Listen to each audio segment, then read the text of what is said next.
modern day troubleshooting requires modern day tools, and let me show y'all something cool right here. This is, I don't actually have a fault on this yet. I have a fault, a pre check engine light fault on here.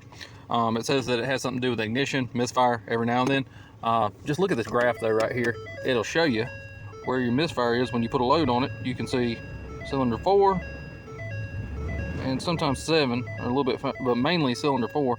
Cylinder 8 is also high, which I don't know if that matters or not. But anyway, thought it was cool. Thought I'd show y'all.